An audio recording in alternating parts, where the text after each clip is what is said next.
Então Pedro, ele não está dando uma visão de livramento do sofrimento, mas uma visão de enfrentamento do sofrimento.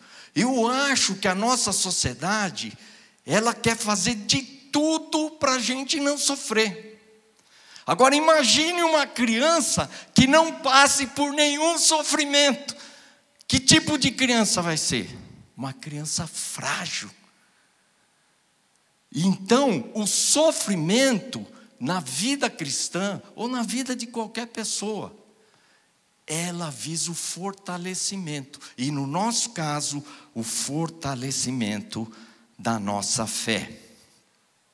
Então, o ponto importante, a realidade da vida cristã, se você realmente quer viver uma vida cristã genuína, você vai viver no meio de muitas lutas e tribulações. Se alguém chegou pregando uma mensagem para você, não, que você vai ser vitorioso, você não vai enfrentar lutas, você não vai... Isso não é verdade. Porque a luta, a dor e o sofrimento é presente na vida de qualquer pessoa, seja ela crente ou não, verdade? Então, entenda isso. Ser cristão, a realidade da vida cristã, é viver o quê? No meio de muitas lutas e provações. E olha só o que Pedro falou no versículo 5:9. Ele diz assim: certos de que sofrimento iguais aos vossos estão se cumprindo por toda a irmandade espalhada pela terra. O que ele está dizendo? Que eles estão sofrendo, que eles vão continuar sofrendo e que eles enfrentarão sofrimento, mas que não é só eles que estão sofrendo, todos os irmãos estão sofrendo. Então isso que é interessante, Pedro não está falando aqui que ele vai, orar para livrá-los de todo sofrimento, dor e perseguição. Não, pelo contrário, que aguardava a eles grandes e tremendas lutas, sofrimentos e tribulações. Naquela época, quando Pedro escreveu essa carta, era muito comum uma pessoa ser presa, chicoteada, apedrejada, torturada e até martirizada. Muitos perderam marido, esposa, pais, filhos, perderam.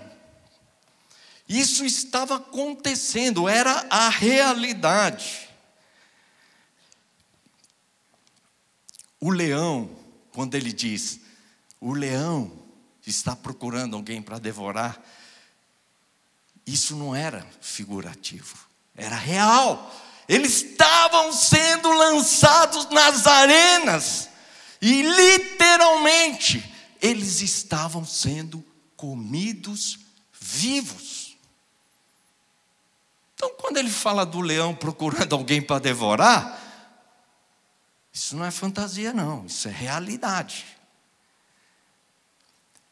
E olha, a gente tem que entender, esse mundo está debaixo de um sistema que é controlado por quem? Pelo diabo.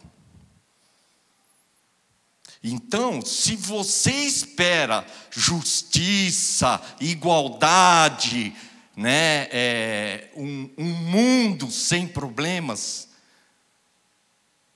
você tem que mudar de planeta. Porque aqui na Terra tem um príncipe que governa.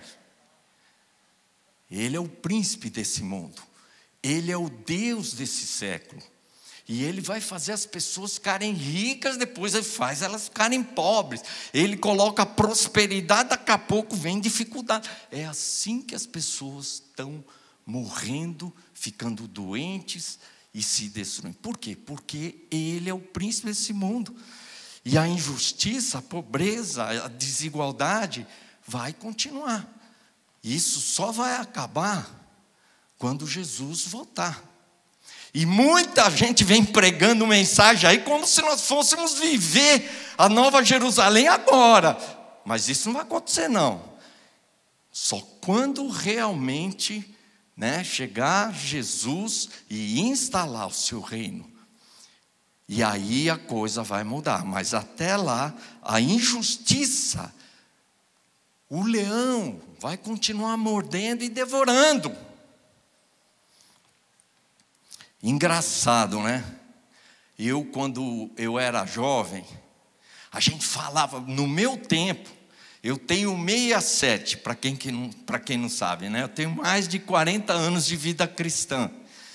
Na minha época, quando eu me converti, a gente falava de missões, de dar a vida por Cristo. A gente lia muitos livros de missionários, dos países sendo perseguidos.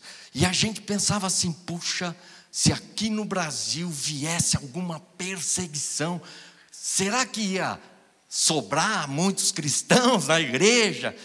Tem um livro chamado Torturados por Amor a Cristo, que os caras estavam num culto lá e chegaram uns soldados armados e falaram para o pessoal lá da igreja: quem renunciar a Jesus pode sair por essa porta, quem não renunciar vai ficar aqui. E aí um renunciou, outro renunciou, tal, aí foram saindo, aí sobrou um grupo. Aí ele falou assim: alguém mais aqui quer renunciar a Jesus? Aquele silêncio. Aí eles tiraram a roupa e falaram assim: nós somos cristãos e nós queremos ter uma comunhão com verdadeiros cristãos.